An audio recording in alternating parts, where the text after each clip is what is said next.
स्थितां वन्दे तां परमेश्वरीं भगवतीं बुद्धिप्रदां शारदां या कुन्देन्दुतुषारहारधवला शुभ्रवस्त्रावृता या वीणावरदण्डमण्डितकरा या श्वेतपद्मासना या ब्रह्माच्युतशङ्कर प्रभृतिभिर्देवैः सदा वन्दिता सा मां पातु सरस्वती भगवते निःशेषजाड्यपः नत्वा सरस्वतीं देवीं शुद्धां गुण्यां करोम्यहं पाणिनीयप्रवेशाय लघुसिद्धान्तकौमुदी ये वण रे लृ ए ॐ ऐ औ हाय वरा लान् यामगणानं झावाय घाढाधाश जावागाढाधाश खाफा छाठा था चाटा तव कापाय साशसर हल ते माहेश्वराणि श्रोत्राण्यादिसंज्ञार्थानि येषामन्तायतः अकारादिष्वकार उच्चारणार्थः लमध्ये त्वय्सङ्गकः हलन्त्यम् उपदेशेन्त्यं हलिष्यात् उपदेश आद्योच्चारणं श्रोत्रेष्वदृष्टं पदं श्रोत्रान्तरादनुवर्तनीयं सर्वत्र अदर्शनं लोपः प्रसक्तस्य दर्शनं लोपसङ्गं स्यात्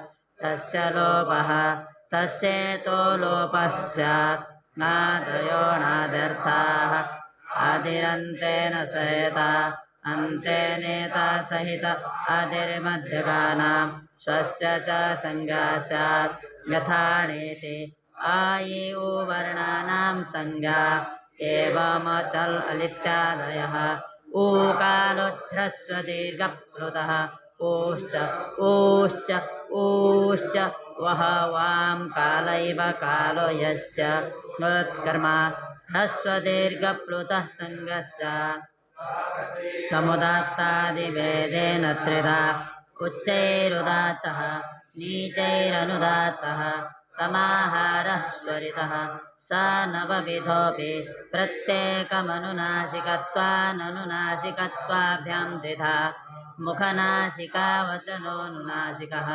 तुल्यनासिकयोच्चार्यमाणो णोऽनुनासिकसङ्गस्य तदित्थम् आयि ऊरि येषां वर्णानां प्रत्येकमष्टादश वेदाः नृवर्णस्य द्वादश तस्य दीर्घाभावात् येषामपि द्वादश तेषां ह्रस्वाभावात् तुल्यास्य प्रयत्नं सवर्णं ताल्वादिस्थानमाभ्यन्तरप्रयत्नश्चित्ते तद्वयं यस्य येन तुल्यं तन्मिथः सवर्णसङ्गं स्यात् ह्रील्ह्रीवर्णयोर्मिथः सावर्ण्यं वाच्यम् अकूहविसर्जनीयानां कण्ठः इचो यशानां तालो हिटोरुषाणां मूर्धा लृतुलसानां दन्ताः उपोपद्मानीयानामोष्ठो यमगणनानां नासिका च एदयितोः कण्ठतालो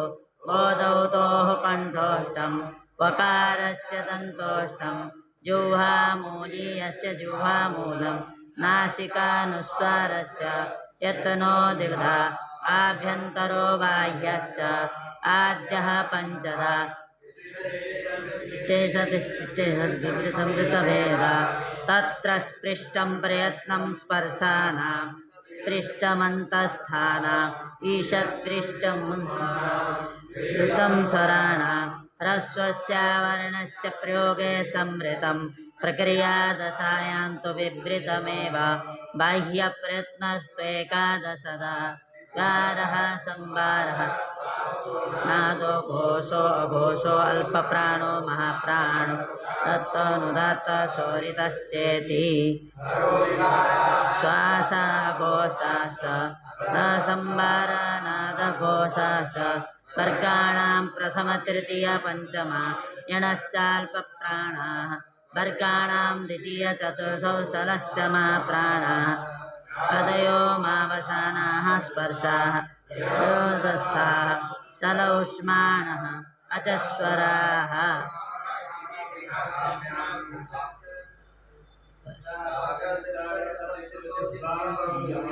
अपप्फ इति पभाभ्यां प्रागर्धविसर्गसदृश उपद्मानीयः अह इत्यचः परावनुस्वार विसर्गौ। ठीक, यहाँ तक हमने कुछ बताया है, बाकी है कुछ।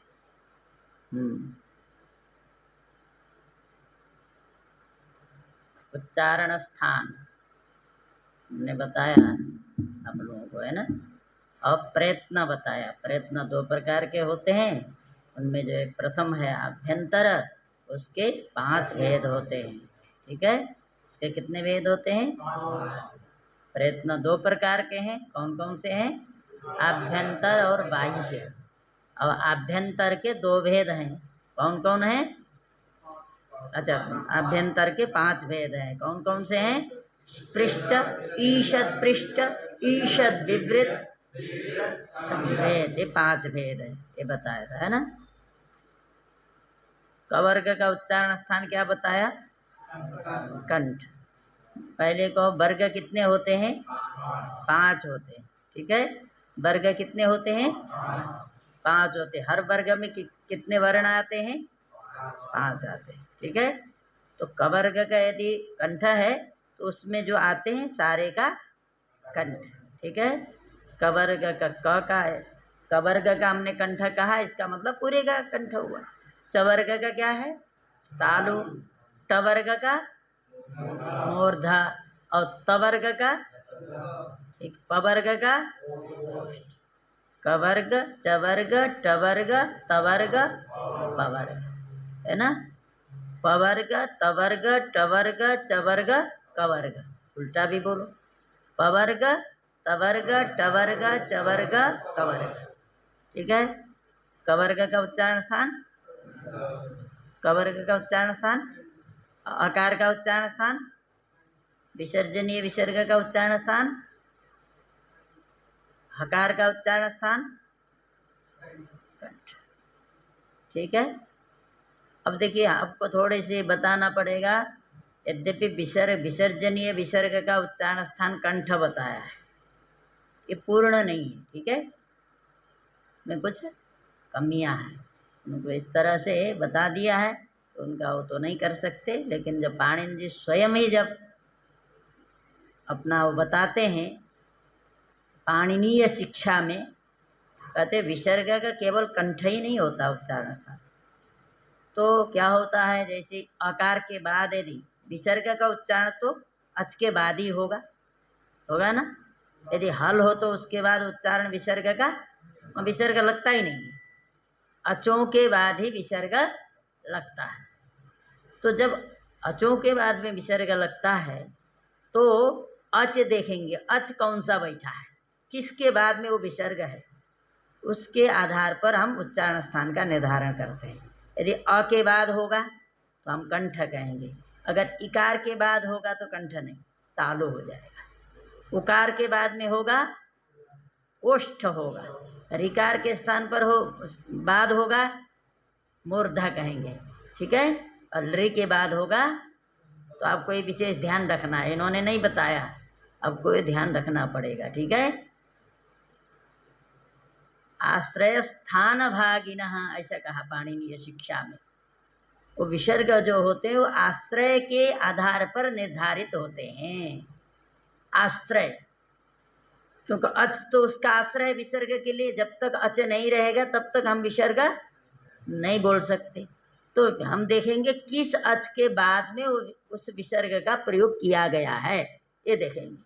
जिस अच के बाद में होगा उसी के आधार पर हम विसर्ग का उच्चारण स्थान बताएंगे। ठीक है, यदि अकार के बाद में होगा तो कंठ बोलेंगे, आकार के बाद होगा तो कंठ बोलेंगे, आ के बाद होगा तो आ मतलब प्लुत, माने अ किसी भी प्रकार का हो, चाहे हर्ष हो, चाहे दीर्घ हो, चाहे प्लुत हो, ये तीनों के बाद यदि विसर्ग है तो हम बोलेंगे उच्चारण स्थान क्या? कंठ। ठीक है, उच्चारण स्थान क्या है? कंठ है। इकार के बाद में यदि है तो क्या बोलेंगे? तालु। ठीक है, हर बार नहीं, कोई बोले विसर्ग का उच्चारण स्थान क्या है तो आप सीधे बोल दोगे कंठ, तो कहेगा हरि ही में इकार के बाद में विसर्ग का क्या है उच्चारण स्थान, तो कहोगे कंठ, तो कहेगा आपको तो आता नहीं, तो आप कहेंगे कि लिखा तो है अकुह विसर्जनीय नाम कंठ। ते पाणिनि जी की त्रुटि तो है नहीं, पाणिनि जी ने तो नहीं कहा, ये तो व्याख्या करने वाले ने ऐसा लिख दिया है, तो क्या कर सकते हैं। लेकिन जब पाणिनि जी की शिक्षा, पाणिनीय शिक्षा एक है, अब सही इसमें तो नहीं है, जब सिद्धांत कौमुदी पढ़ोगे तो पीछे लिखा हुआ रहता है, उसमें देखेंगे तो वहाँ लिखे बहुत श्लोक है, उनको उनका कंठ होना जरूरी है, अभी नहीं धीरे धीरे करेंगे। ठीक है, तो वहाँ यही लिखा है कि विसर्ग का उच्चारण स्थान हम आश्रय के आधार पर निश्चित करेंगे, जिस अच के बाद में उसका प्रयोग होगा उसी के आधार पर ही हम बोलेंगे इसका उच्चारण स्थान अमुक है। समझ में आई बात कि नहीं आई? यदि अकार के बाद है उसका प्रयोग तो क्या बोलेंगे? अकार का कंठ है, इस नाते उसके बाद प्रयुक्त होने के कारण से उसका भी उच्चारण स्थान कंठ है। ठीक है, हर विसर्ग का नहीं, अकार के बाद है तो उसका उच्चारण स्थान कंठ, इकार के बाद में है तो इकार का उच्चारण स्थान तालु है, इसीलिए उसके बाद यदि प्रयुक्त है तो उसका उच्चारण स्थान तालु। ठीक है, रिकार के बाद में है तो रिकार, री के बाद होगा तो मूर्धा, री के बाद होगा तो तंत्र। ठीक है, इसी आधार पर बताना है, ये आपको स्पेशल ध्यान रखना है, क्योंकि यहाँ नहीं लिखा ना, इसीलिए आपको इस चीज़ का ध्यान रखना है। नहीं तो और जगह भी जाओगे यहाँ तो चल जाएगा, लेकिन कोई ऐसे आएंगे तो पूछेंगे तो कहेंगे इसको सही सही मालूम नहीं। ठीक है, और एक थोड़ा और बता देते हैं, हकार ह है ना, हकार का उच्चारण स्थान भी आपने क्या कहा? कंठ। ठीक है, यदि ह स्वरों के सहित है, हकार क्या है? किसी भी स्वर के सहित है, क्योंकि ह व्यंजन हल है ना, तो हम तो उच्चारण के लिए अकार उकार इकार लगाते हैं। यदि व्यंजन ह है अथवा माने स्वर सहित हकार है तो उसका उच्चारण स्थान क्या बोलेंगे?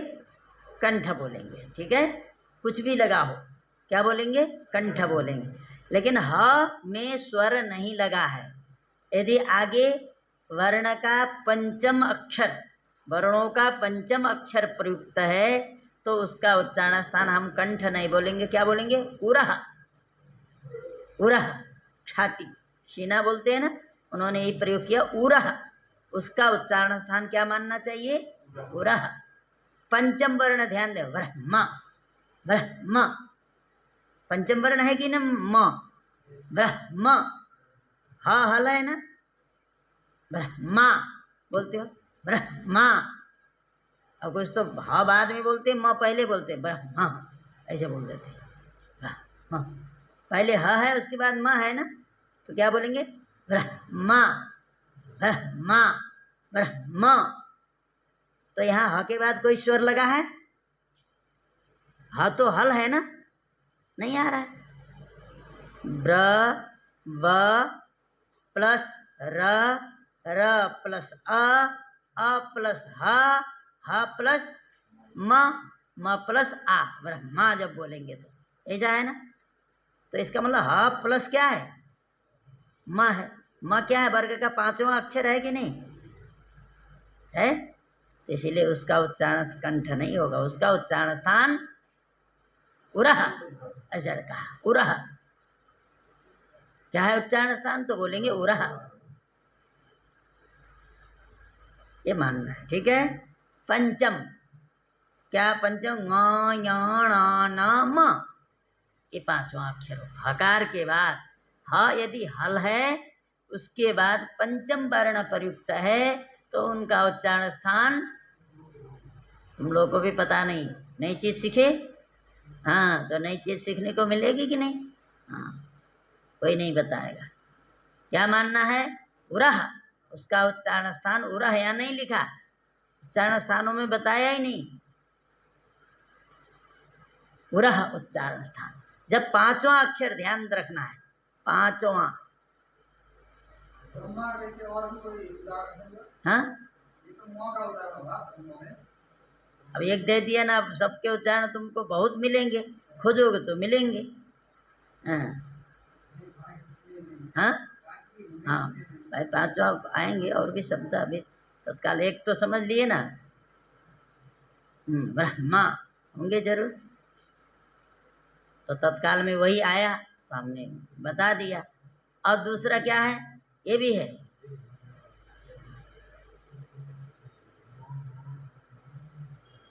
ङ या ण न म, ज्यादातर म के उदाहरण मिलते हैं। ठीक है, तो वहाँ उच्चारण ब्रह्मा ब्रह्मा, तो उरह ब्रह्मा ब्रह्मा, देखो थोड़ा यहाँ जोर पड़ता है, ब्रह्मा। जिस तरह ह रहता आसानी से उच्चारण करते उस तरह नहीं होता। हाँ, ये सब अनुभव के विषय है। ये जो बनाया है ना, ये किसी ने कह दिया मान लिया ऐसा नहीं। हाँ हाँ, पर में बाद में हो, तुमको इतने बता दिए, अब तुमको समझ में नहीं आता तो क्या बताओ। हमने क्या बताया? पहले बता, स्वर के सहित यदि हकार होगा तो उसका उच्चारण स्थान कंठ, बताया, सुना नहीं तुमने? हम स्पष्ट पहले कर दी, क्या कहा है? स्वर के सहित यदि हकार होगा उसका उच्चारण स्थान क्या रहेगा? बोला कंठ। यदि ह के बाद ह में स्वर नहीं लगा है, पांचवा बाद में, तुम्हारी बुद्धि बाद में काम करती है, हमने शंका का स्थान ही नहीं रख दिया। पहले बोला यदि स्वर के सहित है तो हकार का उच्चारण स्थान कंठ है। यदि ह में स्वर नहीं लगा है, उसके बाद में पांचवा वर्ण है, तो उसका उच्चारण स्थान, ये बोला है कि नहीं बोला? हाँ ठीक है, ह में स्वर नहीं है तो उसका उच्चारण स्थान, माने वह के बाद यदि पंचम वर्ण है तो उच्चारण स्थान उरह। यदि स्वर लगा है तो फिर विचार नहीं, कंठ। ठीक, स्वर लगा है तो क्या होगा? कंठ। ले रहना दो उसको बंद मत किया करो। ठीक है, तो ये स्पेशल। सिद्धार्थ इधर आओ, उसको फिर से अपूह विसर्जनीय नाम लिख करके नीचे कंठ लिखो। अपूह क्रम से लिख करके, अपू शुरू में अ, नीचे कु, अ के नीचे कु, अपूह अपूह, विसर्ग लिखो, अ कु, नहीं विसर्ग नहीं, विसर्ग ऐसे कर दो, कंठ। ठीक है, हो गया? हाँ नीचे कंठ।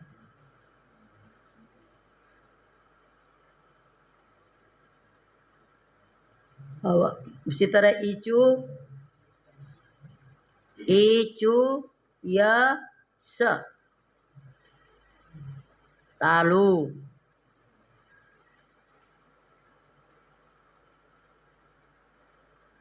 री टू रश, मूर्धा।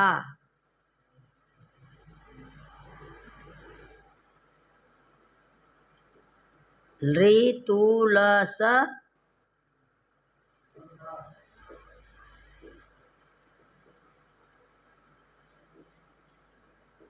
उपू उपद मानिए, ऐसे कर दो देखने के लिए।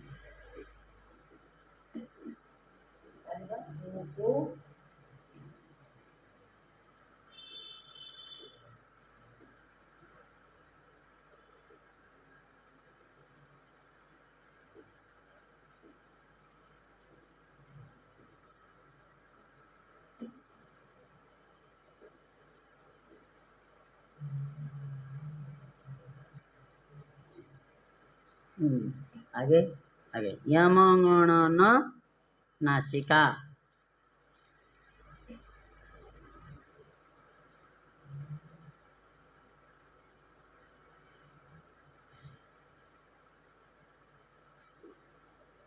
हो गया।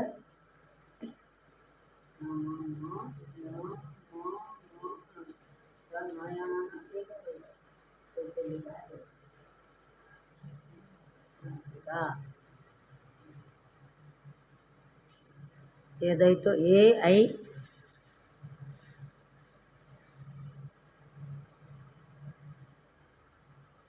कंठ तालो। ओ औ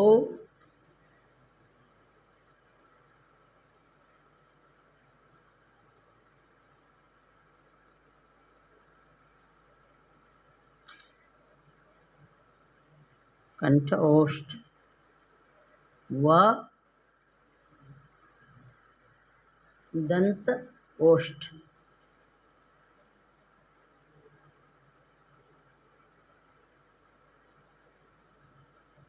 युवामूलीय विसर्ग लिखो क ख पर युवामूल।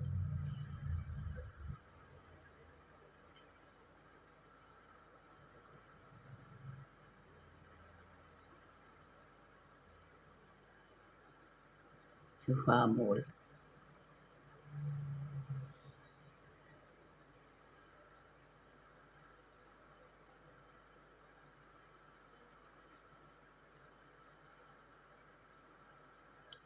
उसके बाद अनुस्वार नासिका।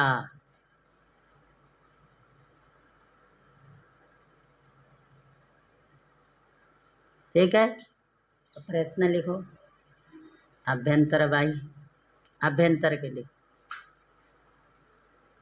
अभ्यंतर लिख करके नीचे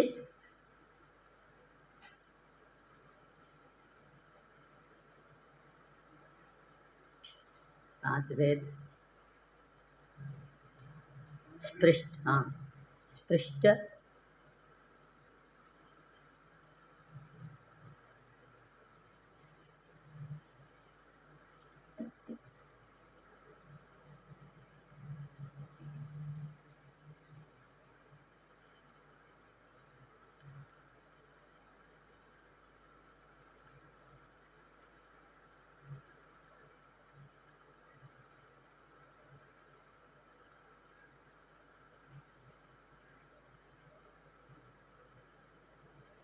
स्पृष्ट में आते हैं। उन वर्णों को क्या बोलते हैं, उनकी संज्ञा क्या थी? स्पृष्ट में जो आते हैं उनकी संज्ञा स्पर्श संज्ञा पूछ रहा हूँ। स्पर्श संज्ञा पूछ रहा हूँ तो फिर कहाँ से माँ तक बोल रहे हो? हमने संज्ञा पूछा। संज्ञा माने स्पर्श। ठीक है। संज्ञा क्या है? तो स्पर्श। स्पर्श कौन से वर्ण हुए? क से म तक। ठीक है। हम संज्ञा जब पूछेंगे तो बोलना है स्पर्श। ठीक है। स्पर्श संज्ञा किन वर्णों की है? तो बोलेंगे क से सारे वर्ग। ध्यान रखो सारे वर्ग। ठीक है। क से म मतलब सारे 5 वर्ग आ जाएंगे। आसान 5 वर्ग। ठीक है। अंतस्थ किन का है? यण। अंतस्थ माने यण। स्पर्श अंतस्थ उष्ण विभृत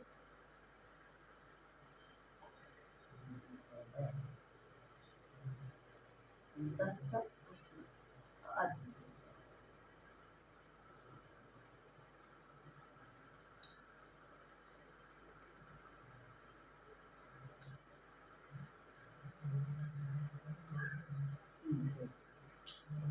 वर्ग 5 वर्ग। क्रम से नीचे वो शुरू में चू नीचे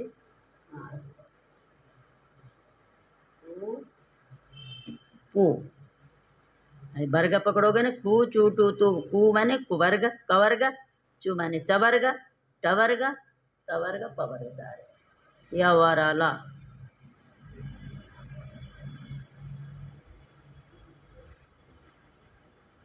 उष्मा माने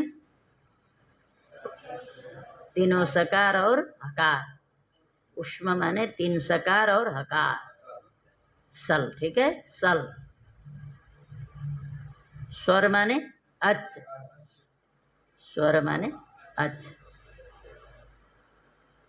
तो स्पर्श माने कुचुटु तुपु, स्पर्श माने कुचुटु तुपु। अंतस्थ माने यण, अंतस्थ माने उष्मा माने सल, स्वर माने अच माने स्वर, ठीक है, ठीक है, आ जाएगा।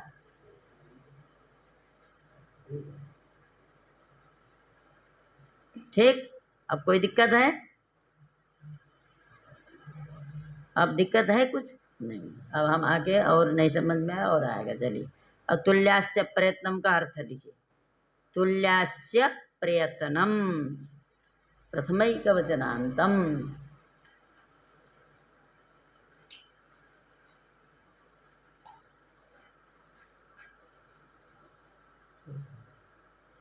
ठीक, तुल्यास्य प्रयत्नम सवर्णम।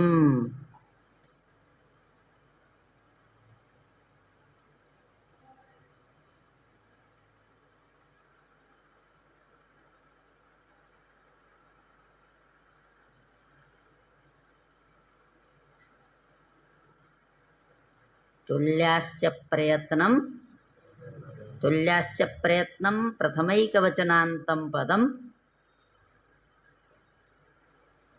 सवर्णम प्रथमैकवचनान्तं पदम द्विपदमिदं सूत्रम।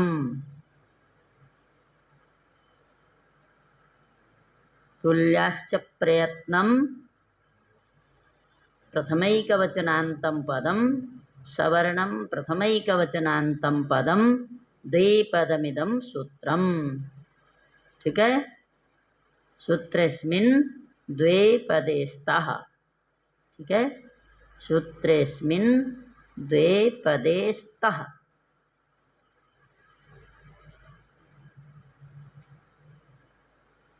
तुल्यास्य प्रयत्नं सवर्णम।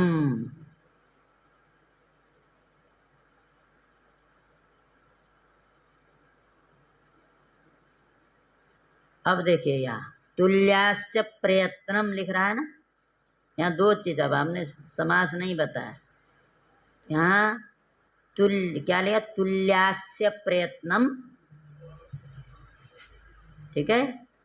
यहाँ है आस्यम अप्रयत्न, दो शब्द पहले, और तुल्य अलग शब्द है। ये समास है, इसीलिए एक पद बन गया है। समास किसको बोलते हैं? जहाँ अनेक पद एक पद हो जाए उसे समास बोलते हैं ना। अनेक पदानाम एक पदी भवनम समासः, लिख तो लो इसका लक्षण। किसको बोलते हैं समास? अनेक पदानाम एक पदी भवनम समासः। अनेक पदानाम एक पदी भवनम समासः।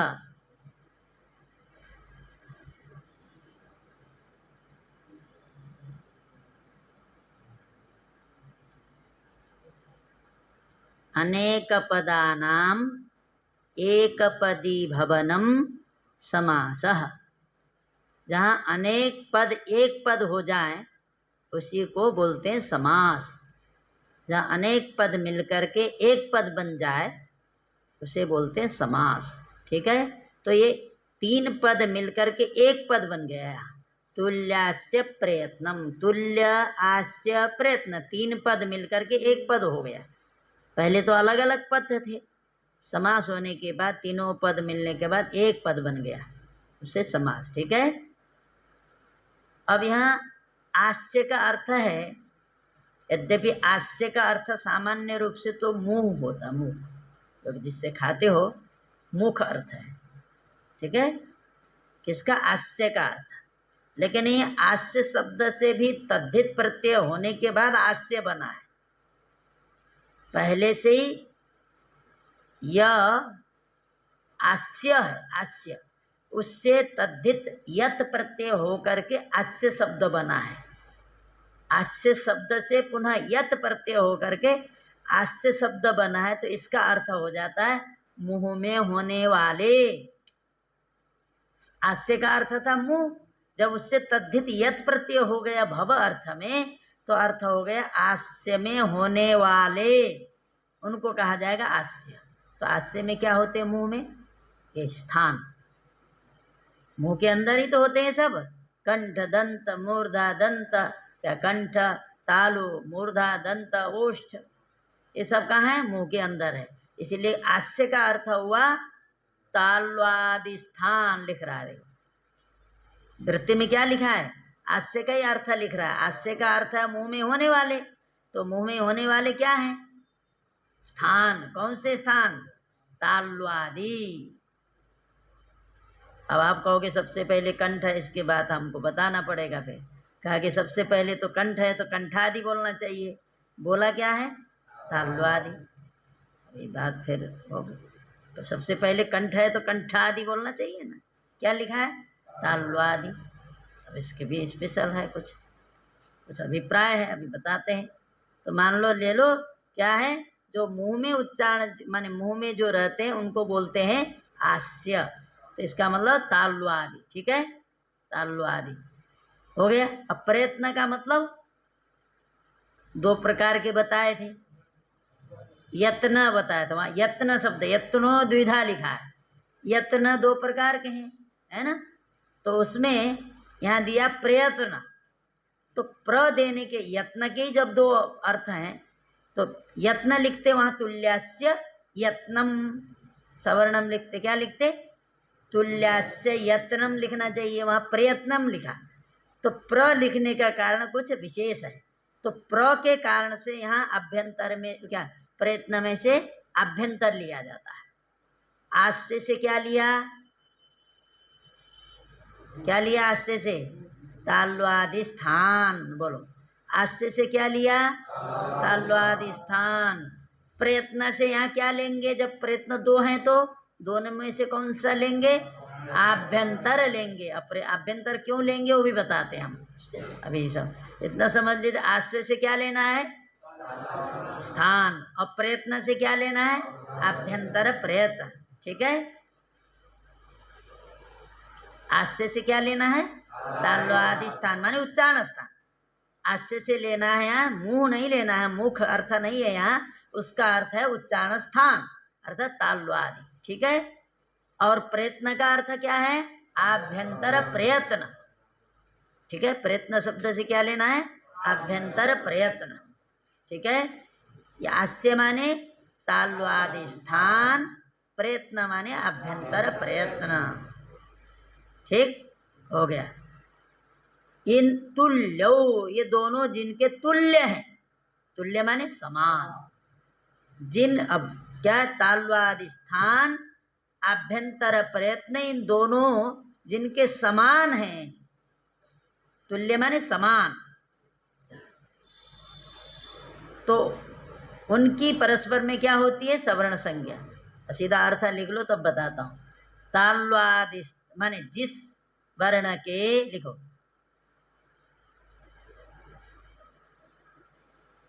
जिस वर्ण के तालवादि स्थान और आभ्यंतर प्रयत्न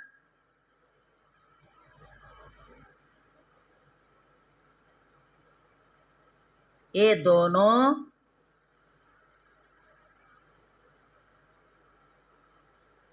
जिससे तुल्य हो, उन वर्णों की परस्पर में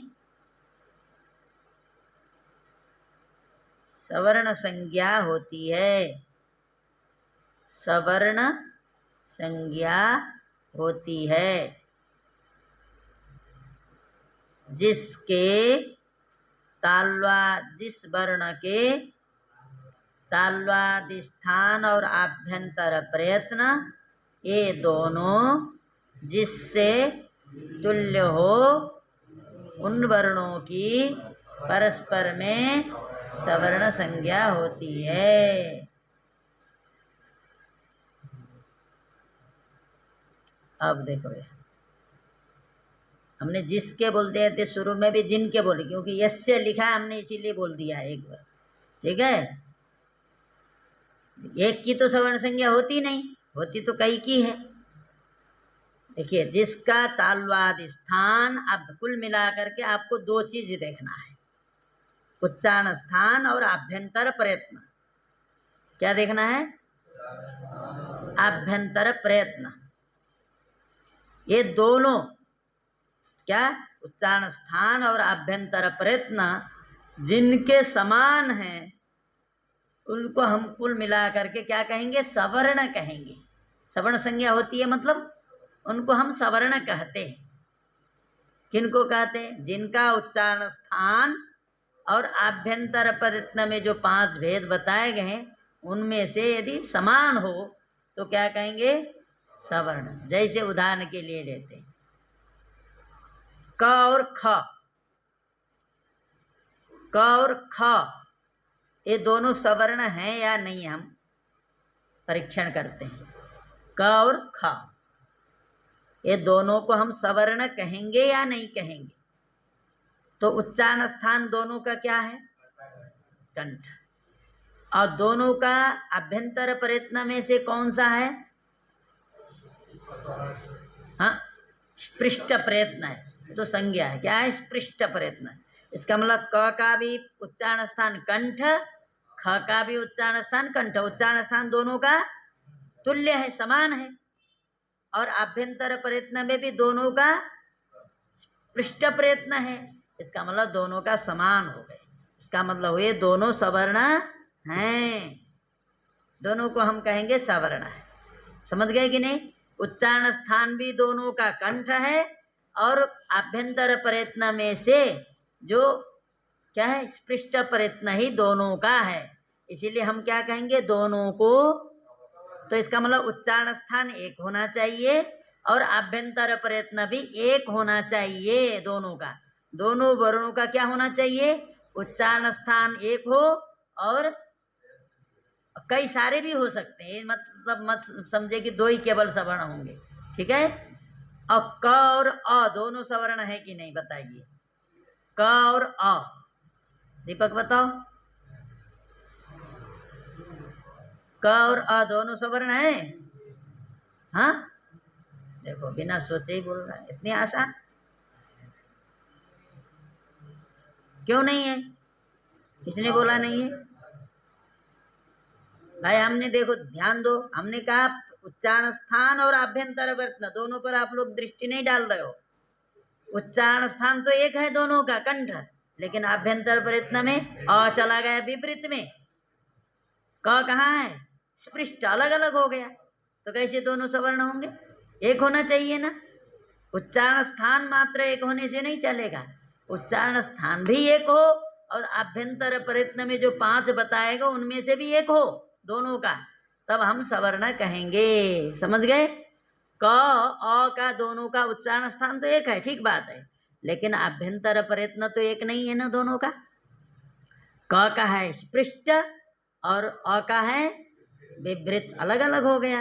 तो इसीलिए क्या सवर्ण नहीं है, दोनों को हम सवर्ण नहीं कहेंगे। ठीक है। क और ह दोनों सवर्ण हैं या नहीं? अब तो आ गया होगा। क और ह दोनों का भी अलग अलग है। ह का क्या है? उच्चारण स्थान तो एक है, क का भी वही है, लेकिन आभ्यंतर प्रयत्न में ह कहाँ चला गया? हाँ, ईषद विवृत में चला गया, तो उसका हो गया ईषद विवृत। क का है स्पृष्ट, इसलिए दोनों भी सवर्ण नहीं। ठीक है। अब क और च दोनों सवर्ण हैं कि नहीं? उच्चारण स्थान अलग हो गया दोनों का। क का कंठ, च का तालु। अभ्यंतर प्रयत्न में तो स्पृष्ट है दोनों का, लेकिन उच्चारण स्थान अलग अलग है, इसीलिए दोनों सवर्ण नहीं है। ठीक बात है, समझ में आ रहा है?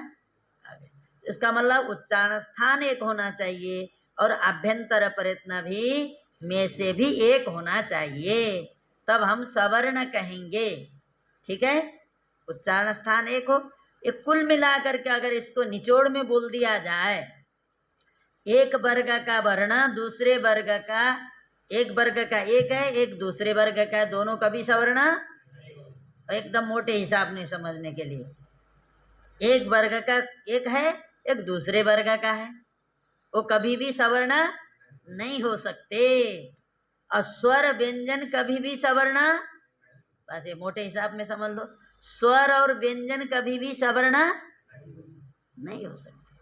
कोई पूछ रहा स्वर और व्यंजन के बीच में कह रहा है, तो आप एक आंख बंद करके बोल दो नहीं, बाद में उत्तर देना। क्यों बोल देगा तो फिर उत्तर देना अलग।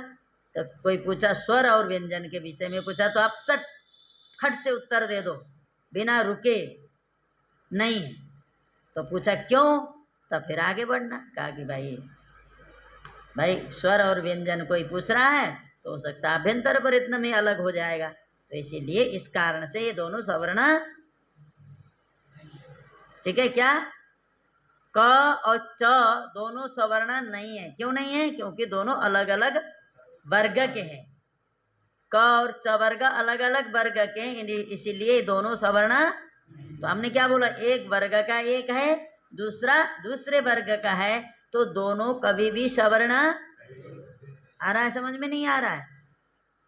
एक वर्ग का एक है दूसरे वर्ग का, तो दोनों के बीच में यदि कोई पूछता है कि ये दोनों सवर्ण हैं या नहीं, तो आप क्या उत्तर दोगे? नहीं।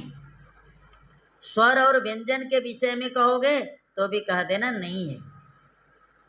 क और अ तो उच्चारण स्थान तो एक है, लेकिन इनका ये दोनों सवर्ण नहीं हो सकते, क्योंकि अभ्यंतर प्रयत्न दोनों का। अ का क्या है? विवृत। अ का है विवृत, क्योंकि स्वर में अच में आता है। और क का है स्पृष्ट, सारे वर्ग आते हैं स्पृष्ट में, अ है विवृत, तो दोनों सवर्ण नहीं होंगे। ठीक है। और झ और च दोनों सवर्ण है कि नहीं बताओ? च और झ, उसको पूछ रहा हूँ, जिसको पूछ रहा हूँ वो बताए। हाँ, सवर्ण है। क्यों?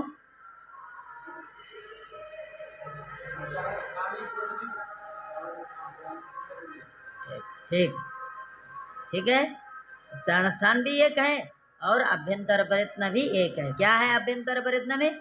स्पृष्ट, स्पृष्ट प्रयत्न है, और इधर चवर्ग है में आते हैं दोनों, इसलिए दोनों सवर्ण हैं। ट और ठ दोनों सवर्ण हैं। राम प्रकाश को नहीं पूछ रहा हूं। हाँ बताओ, ट और ठ दोनों सवर्ण हैं? किस वर्ग में आते हैं ट और ठ? ट वर्ग में।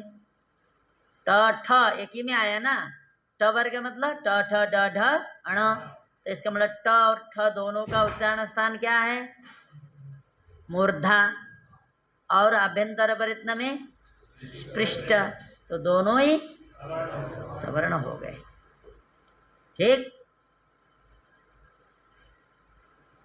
मूर्धन्य श और ह, मूर्धन्य श और मूर्धन्य श और री दोनों सवर्ण है कि नहीं? मूर्धन्य श और री, ये तो कह रहे हैं री।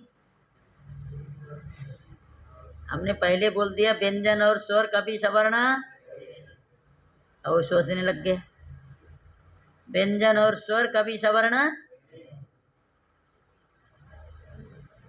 तो श व्यंजन नहीं है। री री विपरीत में चला गया, श ईशद विपरीत में आ गया, कैसे होगा? हाँ, दोनों सवर्ण। स्वर और व्यंजन कभी भी सवर्ण, दो वर्ग के यदि वर्ण है तो कभी भी सवर्ण, दो वर्ग के यदि है तो कभी भी सवर्ण नहीं होंगे। एकदम आसान तरीका बता रहे हैं।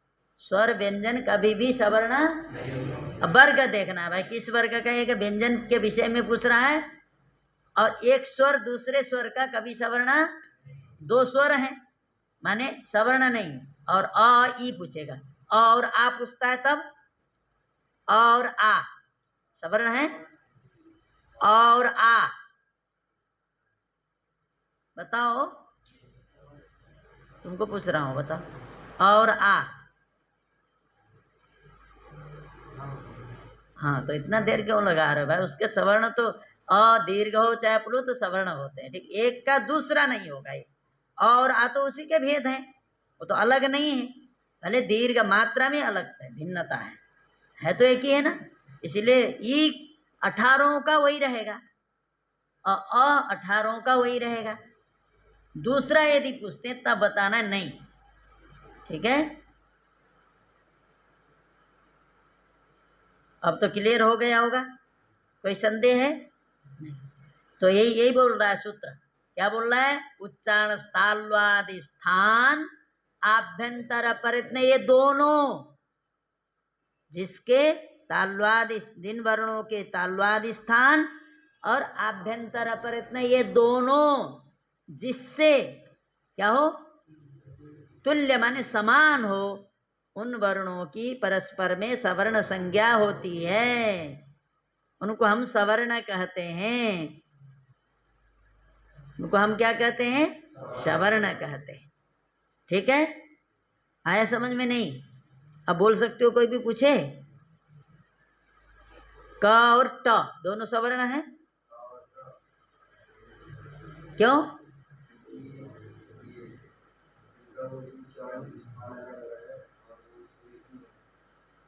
हाँ,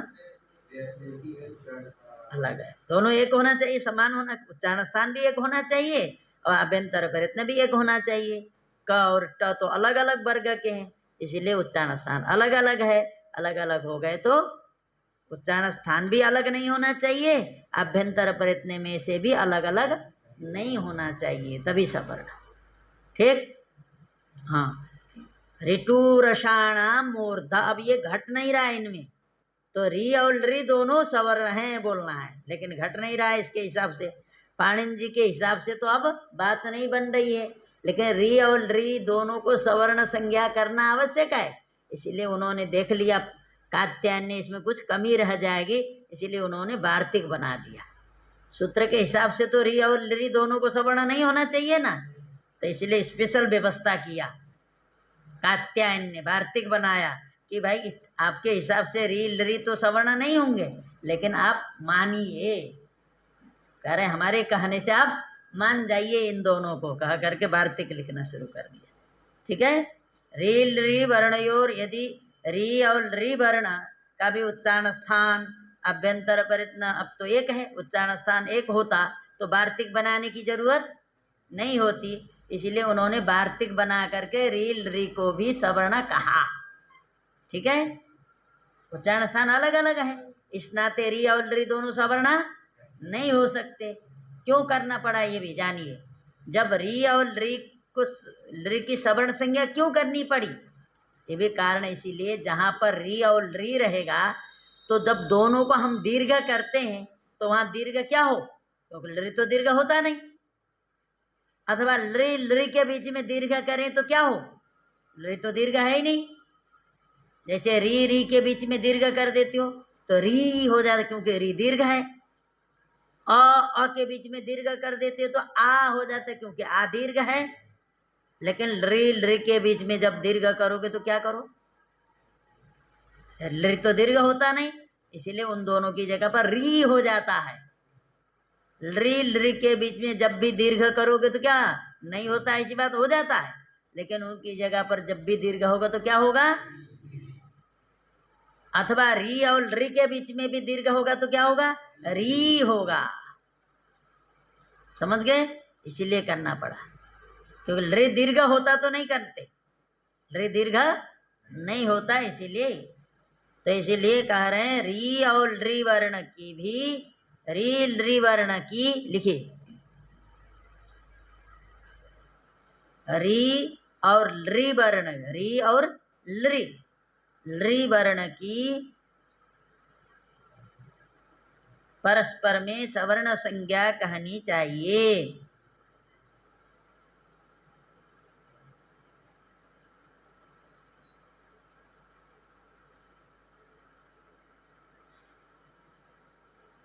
री और ली वर्ण की परस्पर में सवर्ण संज्ञा कहनी चाहिए। री और ली वर्ण की परस्पर में सवर्ण संज्ञा कहनी चाहिए।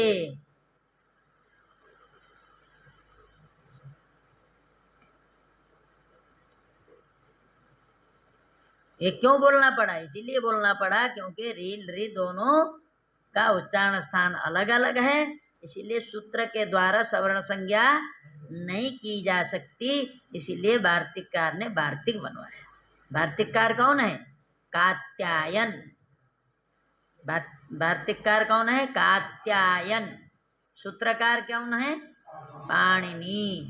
ठीक है, सूत्रकार है पाणिनि और वार्तिककार है कात्यायन। कात्यायन ने देख लिया कि पाणिनि जी के सूत्र में कुछ कमी है, उससे काम नहीं चलेगा, इसीलिए अलग से वार्तिक लिखा। ठीक है, री की परस्पर में सवर्ण संज्ञा कहनी चाहिए, अतः होती है। री और ली वर्ण की परस्पर में सवर्ण संज्ञा होती है, यही मतलब हुआ ना, कहनी चाहिए मतलब होती है। तो इनका न उच्चारण स्थान अलग अलग होने पर भी इन दोनों की सवर्ण संज्ञा, इन दोनों को हम सवर्ण कहते हैं। कोई पूछेगा री और री दोनों सवर्ण हैं या नहीं, क्या बोलोगे? हैं बोलोगे, तो कहेगा कि भाई उच्चारण स्थान तो एक नहीं है, कैसे सवर्ण हो गए? तो उसके लिए स्पेशल वार्तिक लिखा गया, उस वार्तिक के आधार पर हम इन दोनों को सवर्ण। ठीक है, कोई भी ऐसा नियम नहीं होता जो एकदम सब जगह घटे। संविधान भी बनाया जाता है तो पहले कुछ फिर संशोधन करना पड़ता है कि नहीं, कुछ जोड़ना पड़ता है। तो उसी तरह पाणिनि जी ने सूत्र तो बनाया, लेकिन उसमें कुछ कमी रही, क्योंकि शास्त्रों को देख करके व्याकरण बनाया गया, न कि व्याकरण पहले बना तो उसके बाद शास्त्र आए। व्याकरण तो शांत है, माने क्या है? शादी है। शादी मतलब अनादि नहीं है, शादी मतलब इसका आदि है, कहाँ से है ये, लेकिन शास्त्र हमारे अनादि हैं। अब आप कहोगे तो व्यास जी तो किसी में आए, तो ऐसे व्यास जी कितने बार आए गए, एक ही उसमें रचना की क्या भागवत व्यास जी है, उसके पहले भागवत नहीं? बताओ, भागवत तो ना, व्यास जी भी ऐसे बार बार आते गए, कल्प अलग अलग कल्प में आते गए, वो भी अनादि हैं। यदि अनादि नहीं मानोगे तो फिर तो दिक्कत हो जाएगी, है ना?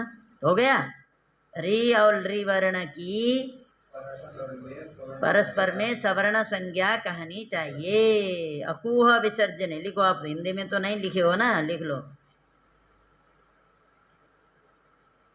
18 प्रकार का आकार, अकूह विसर्जनिया नाम कंठ, लिखो।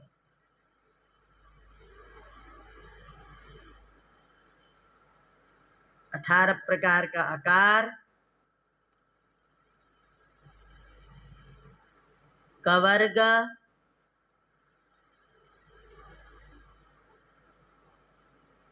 हकार, विसर्जनीय विसर्ग का, 18 प्रकार का आकार, कवर्ग, हकार और विसर्जनीय विसर्ग का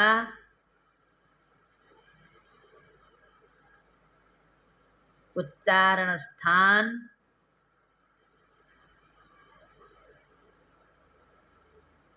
कंठ होता है।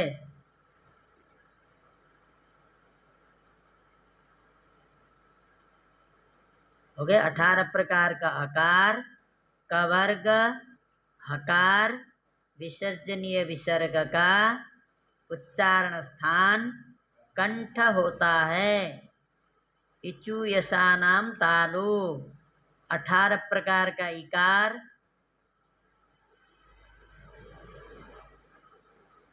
18 प्रकार का इकार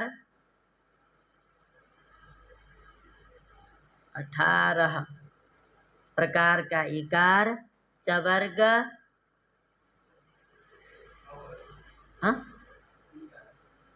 18 प्रकार का इकार चवर्ग इचु ऐसा नाम का बोल रहा हूं ना। 18 प्रकार का इकार चवर्ग यकार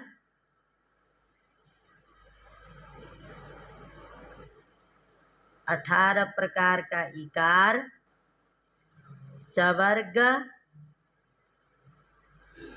यकार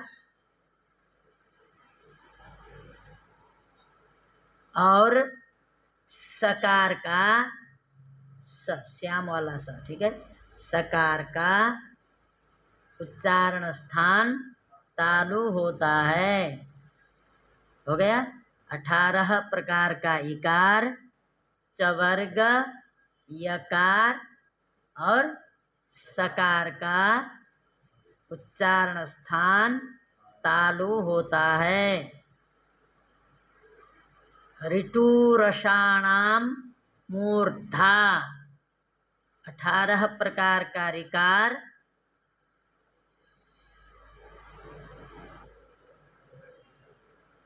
18 प्रकार का ऋकार टवर्ग रेफ और शकार का उच्चारण स्थान मूर्धा होता है।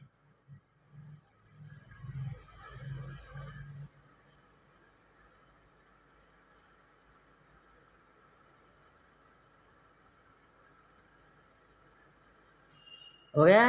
18 प्रकार का ऋकार टवर्ग यकार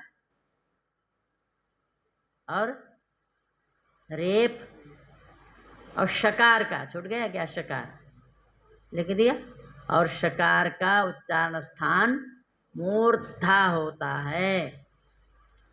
लृ तुलसानाम दंताः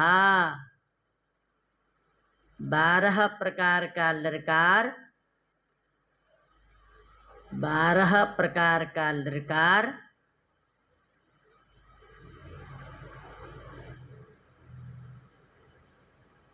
तवर्ग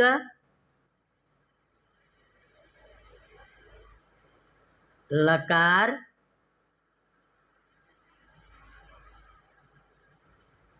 और सकार का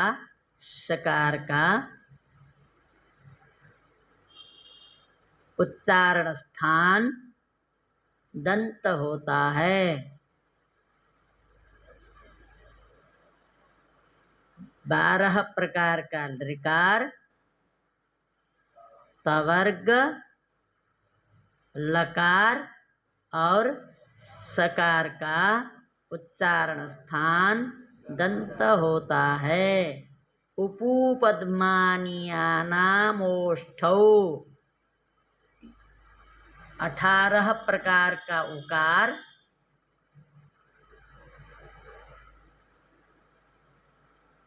18 प्रकार का उकार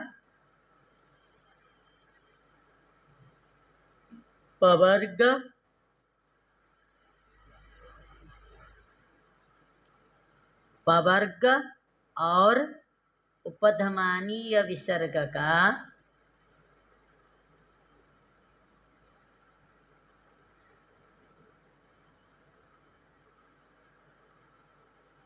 उच्चारण स्थान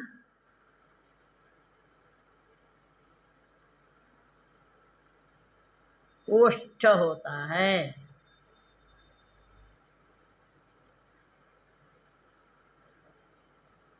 ओष्ठ होता है। ओष्ठ होता है। ठीक है, हो गया। 18 प्रकार का उकार पवर्ग और पदमानीय विसर्ग का उच्चारण स्थान ओष्ठ होता है। यमगणनानां नासिका च यमगणन यमगणन का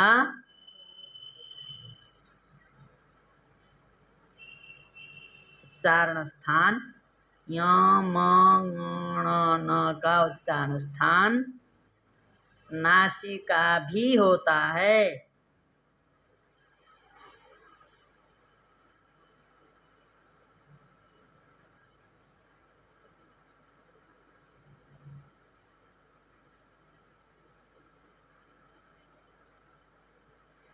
एकार और ऐकार का एदयितोः कंठतालु, एकार और ऐकार का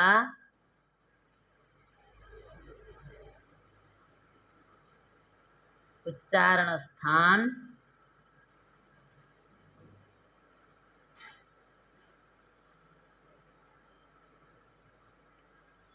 कंठ और तालु होता है। कंठ और तालु होता है।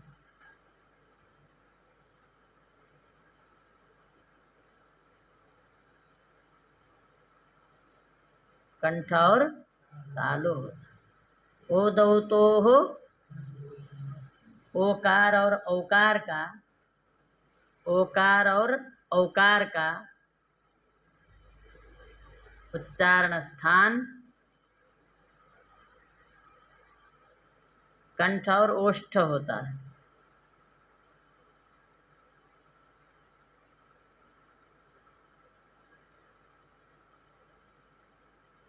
कंठ और ओष्ठ होता है। वकार का वकारस्य दंतोष्ठम, वकार का उच्चारण स्थान दंत और ओष्ठ होता है।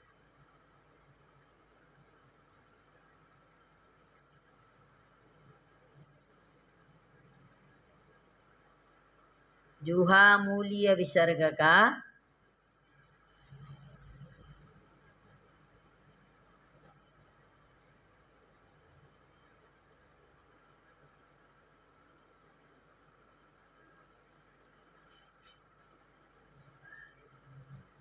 जुहा मूलीय विसर्ग का उच्चारण स्थान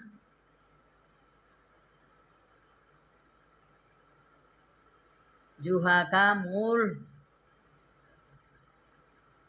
होता है। जुहा मूलीय विसर्ग का उच्चारण स्थान जुहा का मूल होता है।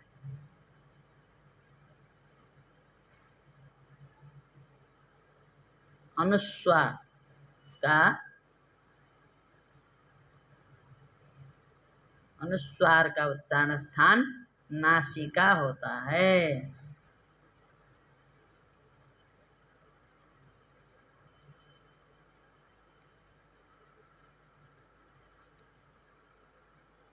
ठीक, अब तो क्लियर हो गया होगा।